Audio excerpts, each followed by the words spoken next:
What is happening, Magnusites? Alrighty. Are you ready to laugh? Get over to the Critical Drinker, subscribe, and tell them Tyrone Magnus sent you. Are you ready? Because the drinker is about to reflect. 2022 edition. Oh boy.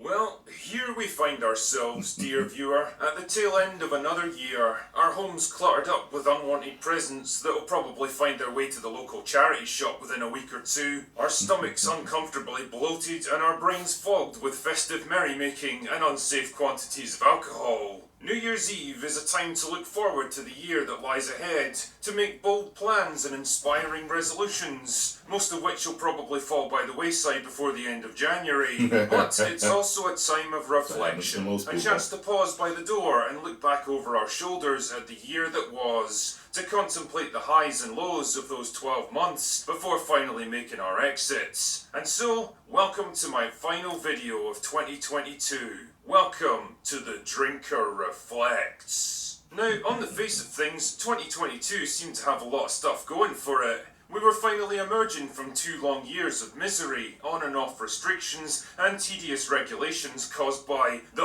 unspecified virus of unknown origin. The world had finally reopened. We were able to travel again. We could ditch the clown masks, and most important of all, we could go back to the movies. We'd emerged from the long winter of discontent, and what we all wanted was a glorious summer of blockbuster crowd pleasers that everyone could just lose themselves in. Unfortunately, that's not exactly what we got. The once unstoppable juggernaut of the MCU continued to creak and groan onwards, with the release of 3 more forgettable movies to round out Phase 4, all of which were critical and commercial underperformers. Doctor Strange 2 was a disaster of a film that basically wiped out one of the few remaining good characters in the MCU. Thor 4 proved that Taika Waititi really is just a one-trick pony when it comes to superhero movies, and Black Panther 2 was a confused mess of a film that struggled to justify its own existence without its main character. And as for the TV shows, Moon Knight took a cool concept and rendered it moot by neutering the main character and turning him into a joke. Ms. Marvel was a bright, colourful and completely forgettable teeny bopper show that did nothing and went nowhere. And as for She-Hulk, Pretty much. well... Okay, yeah. You know, it takes a lot to derail something with as much momentum as the MCU, but I do believe that Marvel may have found a way with Phase 4, a series of movies and TV shows that seem to value quantity over quality, which even die-hard fans are starting to get turned off by. What was once vibrant, energetic and imaginative has become tedious, predictable, bloated and formulaic, and I think 2022 is the year when everyone collectively realised that. In fact, superhero movies, which have basically been the dominant force at the cinema for the past 10 years, really haven't fared that well at all this year. There was the occasional hit that turned out to be way better than it had any right to, but for every Batman there was a Black Adam, Thor Love and Thunder, or God help us, Morbius. It's Morbin time. Seriously, Jared Leto really knows how to pick them when it comes to superhero movies. In fact, some films were so bad that they never even got the chance to fail. After years of flops and false starts, Warner Brothers decided, fuck it, we're done with this, and promptly shredded their slate of upcoming movies and TV shows. Batgirl, Supergirl, Wonder Woman 3, all of them were gone like a fart in the wind. That's the funny thing about pushing the message, you see. Once the money runs out, movie studios tend to lose interest in it pretty quickly. But probably the biggest cultural battleground of the year was got to be the fantasy genre. See, a war had been brewing over the Lord of the Rings for a long time. It was one of the last remaining IPs that hadn't yet fallen to identity politics, and Amazon were determined to conquer it with the Rings of Power. But holy shit, they picked the wrong fan base to mess with on this one. Every single trailer that dared to come out got ratioed into oblivion. Legions of angry fans picked apart and mocked every single scrap of information, every interview, every element of this show. The battle lines were drawn, and when Rings of Power finally came out, War was declared. I honestly don't think I've ever seen a TV show that stirred up such a hornet's nest of absolute rage. The Rings of Power got savaged like no show ever got savaged before, and it was absolutely glorious to see because they deserved it. It was a show that tried to rewrite history, twist and reshape beloved characters, subvert the work of a great man, and it was rejected by pretty much everyone. Rings of Power wasn't just a bad show that people laughed at, it was a message to every film studio that thought they could buy their way into a fandom, hijack an IP, and use it as a platform to stroke their own egos and push their own political views. And that message was simple. We're not going to take this shit anymore. That atmosphere of rebellion and rejection was just as strong when it came to absolute garbage like Willow and Witcher Blood Origin, both of which slunk out right at the end of the year, only to get completely annihilated by fans. Rings of Power might have stirred up the hornet's nest, but now everything that followed was getting stung by it. But hey, it wasn't all bad. There were the occasional bright spots in an otherwise bleak and depressing year. House of the Dragon defied all our expectations,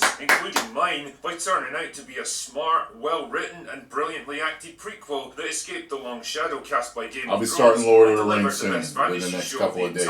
Year. Everything Everywhere All at Once showed us that cool, inventive, quirky movies made by talented people are still getting made. I gotta go back and try on to the watch Western that Front one, was a brilliant and moving adaptation of a Didn't classic story, Didn't even while hear about RRR demonstrated the growing power and appeal of foreign cinema. Because let's be honest here, if you don't give the customer what they want, then they'll find someone else who will. Speaking of giving the customer what they want, Top Gun Maverick was, for me, the absolute standout movie of the year. One of the very few films I've seen in recent memory that dared to be uplifting, inspiring, exciting, and joyfully old school. A film that didn't try to cynically subvert your expectations or push some bleak, nihilistic, revisionist view of its aging hero or update its story for a mythical modern audience that doesn't exist. It was and is a glorious celebration of the classic Hollywood action movies and heroes that definitely we grew is up a with, mythical and it modern gave people audience. the thing they've been craving for so long. It deserved every single dollar it made, and it makes me extremely happy to know that it succeeded when so many other films deservedly flopped. And I think in a lot of ways, 2022 will be remembered as the year the woke Hollywood bubble finally burst. It was a year where countless high-profile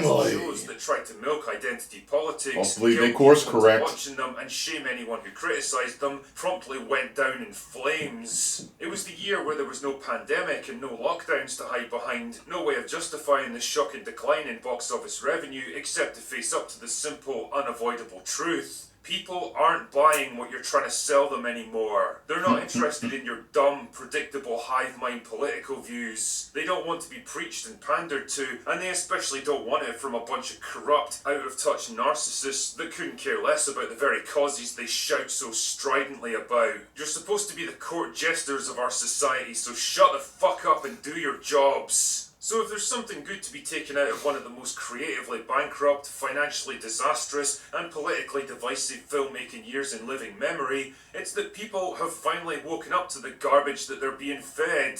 They've realised how far we've fallen, how many great franchises have been twisted and ruined in the process, and they're angry about it. And so they should be. Now it's just a question of how long it takes for Hollywood to get the message they're sending. It may be that things get worse before they get better, but I do believe that better they will get. Anyway, that's all I've got for this year. Go away now. I think he's right about that. I think things are going to get better, but they could get worse before they get better. Because I think there was some stuff that was still on the assembly line that still has yet to come out. That's going to be complete woke garbage. I do. You know what I mean? So, we shall see. We shall see. He's right about pretty much everything he said there. I agree with it, like 99%. There's a couple of things I was looking at. No, maybe I'll make a video about it. Something somebody said.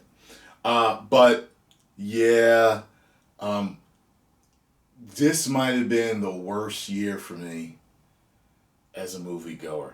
As a moviegoer and person watching television shows, I think it has been. It's just left the worst taste in my mouth out of everything, yo. Stop pushing politics. Stop pushing gender shit. Stop pushing all this other stuff.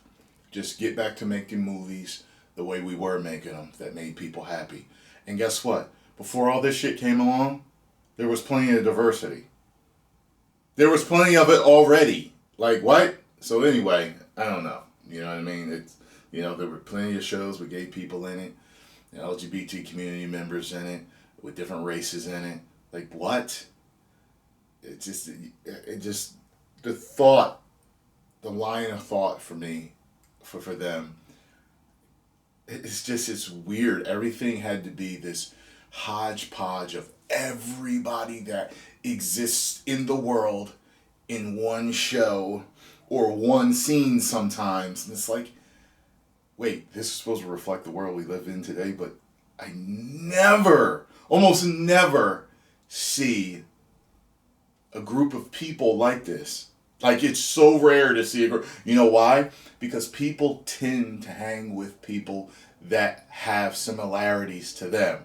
So that's why you see that white people tend to hang with white people. Black people tend to hang with black people.